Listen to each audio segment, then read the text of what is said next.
It's just something that happens. Hey, Oracle, we're going live. Who do you want to do a shout out to?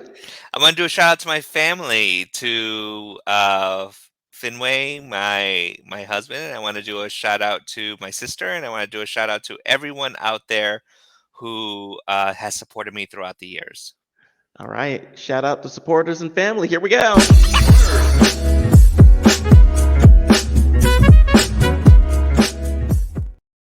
Guys, I tell you, every time that we have the show that I'm excited about the guest that's coming on, we have a completely different view of things, a funny way of looking at things today with Oracle Hekataios.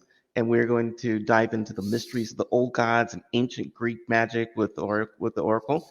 Oracle is a witch, a priest, and the deities. I got to get these right. Hekate and Dionysos. He serves as an oracle and minister in their service to the wider community. Oracle has written Strix Craft, ancient Greek magic for the modern witch, and I understand it's going to keep coming out in French sometime this week, I think. We'll talk about that for a minute. He's initiated in the multiple traditions of the craft. Oracle's passions include teaching the gods and the mysteries. Oracle, thank you for coming on the show today. I know I butchered a couple of those names. It's not a problem at all. Thank you so much for having me, and thank you so much for inviting me onto this show. It's really, truly an honor, and it humbles me greatly. I love what you are talking about because it opens up people's minds to something completely different than I think what they've ever heard or understood before. And let's see, where do we want to begin? Let's start with just your story because I find that fascinating. You have gone from what people would term normal religions in the US, being mostly Christian, to neo paganism to Wicca. How did that transformation start? In other words, you started out as Christian. How did they go from there to where you are now? I did. I grew up in an African American Pentecostal holiness church, and I became a minister, licensed and ordained. And I eventually had my own radio program, and I had a Saturday night service and such, and I was teaching Bible college. Um, but began studying the scripture in the original languages in textual criticism and apologetics.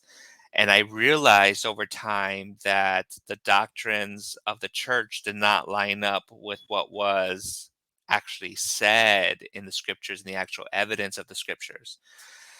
Mm, So I began a really tedious journey, and I almost converted to Judaism. I almost wanted to convert to Judaism because it was, to me, more aligned with um, understanding fact from fiction, textual criticism, understanding that there was no Old Testament. It's just scripture, but it's subject to personal interpretation and such. But then I found the divine feminine. okay. And I realized the divine feminine was something that was calling to me, and I really needed that completion. So that's what turned me over to neo paganism. Okay. So when you say the divine feminism, define that for people that have never heard that term. What does that mean? Sure, the divine feminine. Well, we have the divine masculine known as God, the picturesque of the caricature of God as a man, due to Christianity's influence in cartoons and Hollywood and such, and in preaching. God is a he. But then there is the evidence going back to ancient civilizations that God is actually, or goddess, there was she, and God originally was caricatured as a she, the goddess of nature, the goddess of the world, the goddess of the earth, the sky, the stars, the sun. So this brought me to the understanding that there was so much missing in our lives because the goddess was cut off, or at least cut off for me. Right. And so I needed that completion. I needed to fill that void with understanding that there was a goddess who would approve of many things, including my sexuality, my gender, my identity, a lot of different things my journey, everything. Right. So that's the divine feminine. So I want to make sure we get the whole story and complete because when you were studying to be a minister in the Christian faith, right? You were studying the scriptures that I assume that most ministers will study, Hmm. and you found a different reality, a different truth there than people who just ignore it and say, "Oh, okay, this is all good maps to the Christian Bible," and you didn't map it to that. You mapped it to something else. So, Yes. what made you map it to something else instead of just going along with whatever all the other most of the other ministers do? Well, I didn't want to stay in an echo chamber. Most ministers, what happens is they find, if you're going to learn textual criticism and apologetics, you question fact from fiction. You're taught to. But unfortunately, people then remain in an echo chamber where they discuss things with other believers and they downplay that criticism and they just cherry pick evidence. Oh, well, there were 5,000 documents discovering Jesus. Mind you, those documents were mostly written in the 10th century, Okay. for example. So there's facts that are cherry picked. But when you look at the entire evidence, when you look at fragments of fragments of fragments, when you look at words that were changed by scribes, when you look at imperfections and such, that's when you realize and you look at the supremacy of Christianity over Judaism and the persecutions that happened over thousands of years of minorities and marginalized societies.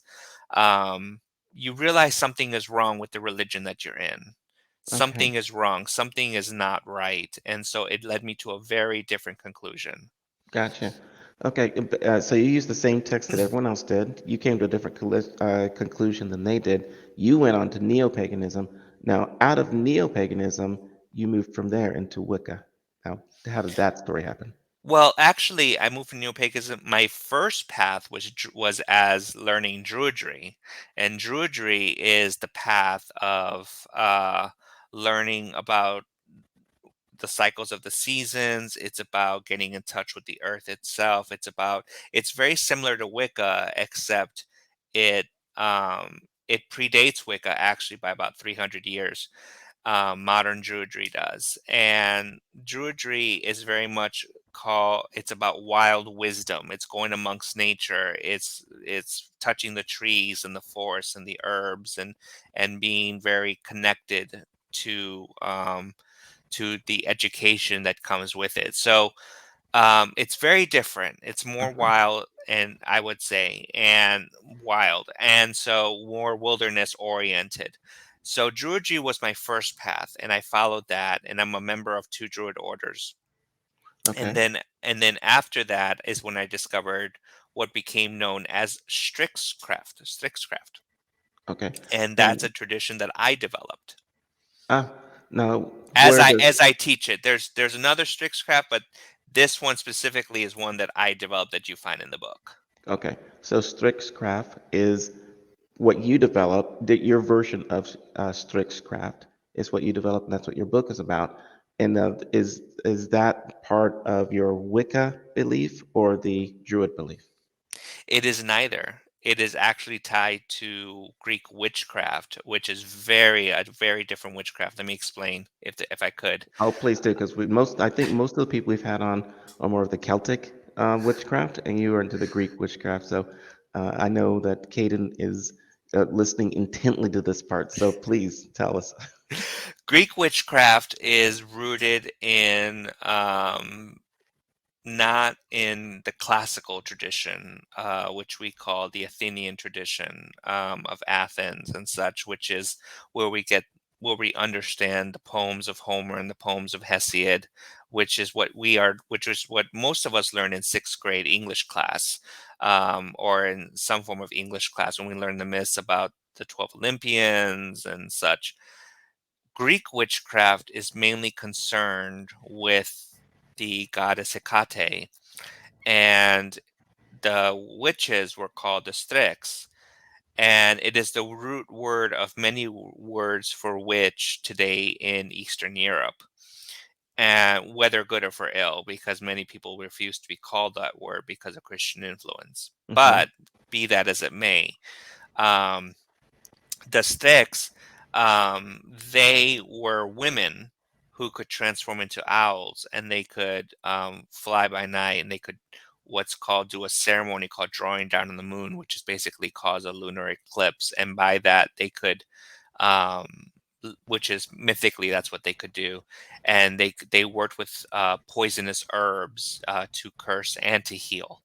So we have this ideal, this mythological ideal of what they were, and so to touch that myth and draw it down through the ages, and the word was used consistently throughout the ages, as I talk about, in all the way down through the Renaissance, to describe Greek witches that were separated from the classical Athenian tradition, Right. and they were more wild. They were found mostly in the land of Thessaly, and Thessaly was considered a very foreign place.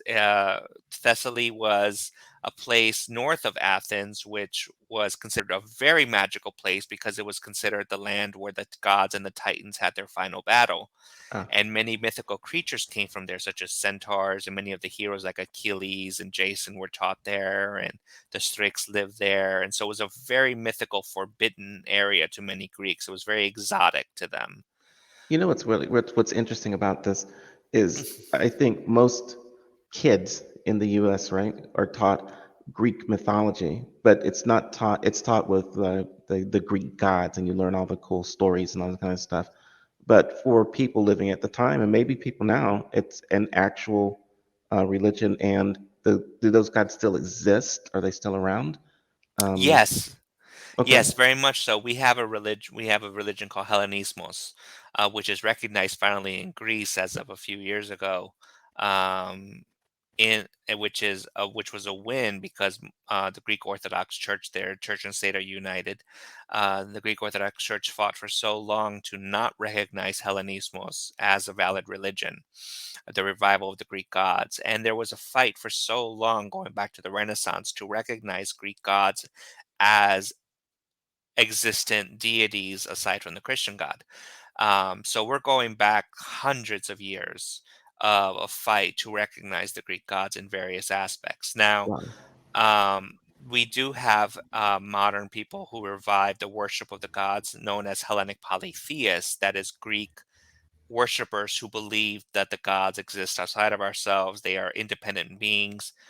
But the myths differ depending on region to region, place to place. So not everywhere believed in the 12 Olympic gods. Not okay. everywhere believed in uh, Hera being the shrew and all this other stuff. You know what I'm saying? There was so many different kinds of versions of different myths that reflected the land upon where people lived. So it was very complex. It wasn't as black and white as people make it out to be. No. And so now those gods, we've got the Greek gods. Also, I remember studying, and I want you to clear this up for me. At one point, the Greek gods and the Roman gods they had different names but similar attributes. I guess that's the word I'm looking for. Um, how did that happen? Well, the Romans envied the Greeks for their architecture, their civilization, their philosophy. So they went and copied a lot. But having said that, there are a lot of native Roman gods that never were put, they were never syncretized with the Greek gods, and when they were um, amalgamations, if you were. For example, the god Jupiter wasn't just Zeus; it was the Zeus. god. It was Quirinus. It was um, other other gods that were put in together with other characteristics, not just not Zeus. just Zeus. And then there were very, very few that were the same. For example, Apollo, Yeah. that was the same, but very, very few. Another one that's was popular that was very, very different um, was the goddess Venus and Aphrodite. Aphrodite was a goddess of love, sex, power, sexuality, and even war in some places, whereas Venus was a garden goddess. Uh, Um, the Romans had their goddess of war, Bellona, and they also had Mars, who was a patron of the city of Rome. And then you had Ares, who was a god of the land and law and order and civil order, not just brute force. So they were very different in many aspects. They weren't always the same. Wow. So let's take all of this that we've been talking about and let's get to the Strix and how and your book and your teachings now. Tell us about the Strix. Sure. Modern Strix, we in my tradition, what we do is we start off with the star goddess Nyx, and which means night. And our creation myth tells us that at the very beginning of the universe, um, she awoke and excuse me, and she was traveling the darkness of the cosmos looking for something. Okay. She was searching, she was a seeker. She finally came upon the curved mirror of space, and there she saw herself in her full glory, and this is what's called the first awakening. And she fell in love with what she saw in her entirety, and this is what's called the first desire. And because she fell in love, she became sexually aroused with what she saw, and she immediately began to have sexual pleasure with herself. And at orgasm, all of the universe was born. Um, so when the universe was born at that Big Bang, Right. um, all of creation came about. Now, because of that, she lost herself. She lost the image that she saw. So she wants to get to know herself all over again. So in order to do that, she began to manifest throughout the cosmos, not just the original creation. She began to manifest into novas and space and more stars and beings that would inhabit the worlds, life and destruction and black holes and what have you. Mm-hmm. And she is you and I are reflections of Nyx within. We are desiring to know ourselves. All of our experiences are basically her recording her experiences. When we're angry, when we're sad, when we're upset, everything is her. And at the end will come when she has fully known herself back in all her glory through all beings. Um, the um, the original myths tell us that one of the first beings that were born were the sacred twins Eros and Thanatos, desire and death, and so they bring together creation and they separate creation together to make sure that there is a harmony in the cosmos. And so we have we these dances, these myths that we have just tell us that there is a great harmony within that we have to try to live in and live through. And for the Strix, our magics are considered those that we have to aim for. We don't, our ethics encompass what's called the aim of accomplishment, or Mm-hmm. that which we focus on to understand that we're going to accept the consequences of our actions. It's on us to work our magics, which is magic is to co-create our reality and to change what we know and to understand that when we engage in these actions, whether baneful or positive, that we're going to actually accept the consequences of our actions, whether good or ill. And that's on us, and that's okay. We don't have words like karma in Strix. We just have consequences and Right. results, and that's it. There's two words that you and I had talked about earlier, orthopraxic and orthodoxic. Yes. And one belongs to the more monotheistic Christian world, and one belongs more to the Wicca Strix world. Explain. Let's start with orthodoxic. That's one that more people have probably heard. Yeah. The orthodox or orthodoxic means right teaching, or dare I say it, true dogma, in its literalist form. It means that you actually connect with a teaching that influences your belief system. Okay. Belief is tied to the emotional center of your brain. So when it influences the way you think, which influences the way you behave, which influences your actions. Right. And no matter how much you may challenge your beliefs, you're going to emotionally sink down and fight to make sure your beliefs. I believe in Jesus, that is God, that is the Holy Spirit. No matter how ludicrous it may sound, objectively, that there are three. How do those three be in one? You can't explain it. It's just it's doctrine.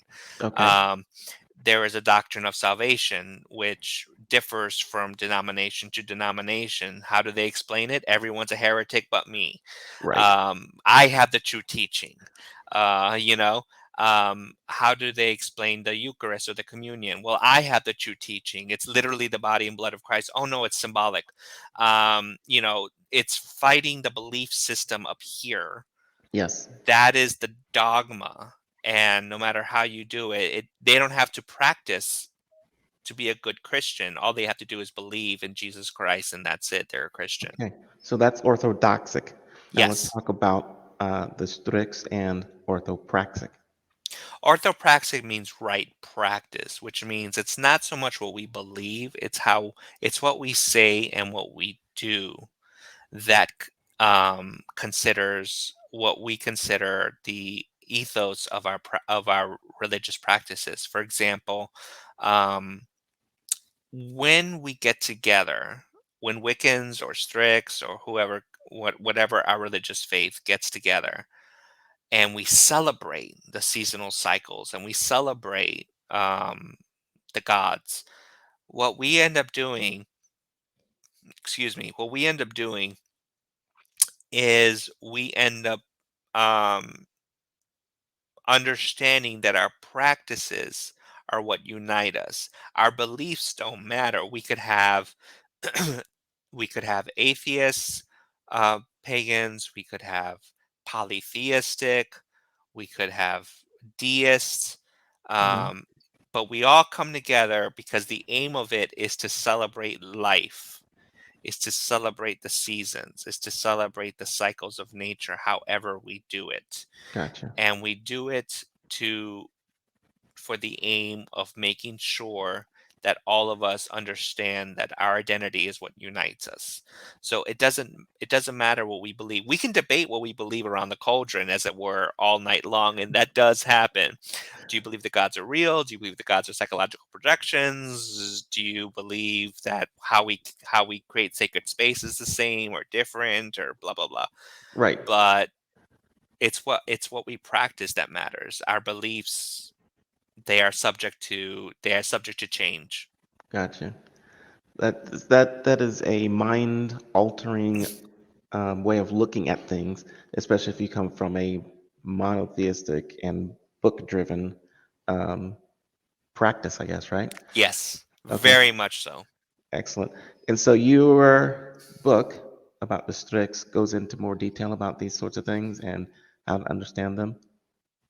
Yeah, well, we what I discuss is I come from the point of view of understanding people that this is what it is, and then I just go into the book of explaining the practices. I don't discuss beliefs, Gotcha. just the mythology, with the caveat that says this is a myth. Some may believe it's literal, some may believe it's symbolic, but here you go. It's up to you to decide for yourself after this, after the readings, what is your take on this? Yeah. We could talk about this for another few hours, days, weeks. And I want people to be able to get in touch with you so they can learn more from you and about the Strix and how all these things happen. So we've got your website at capeofOracle.wordpress.com. And that's one way of getting in touch with you. Of course, there's Facebook, and we've got facebook.com/Oracle Strix. Um, and you're also on Instagram at Oracle underscore Hekataios. Yes. So I'm blown away by the different way of looking at everything that you've described today.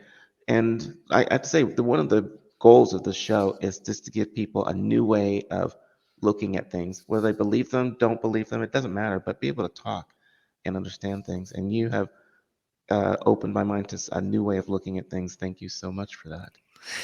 Well, thank you again for allowing me to be on here. It really is humbling, and I really appreciate it. Thank you very much. And I want people check it out. Just keep learning and exploring. So thanks, and we'll see you next time, guys.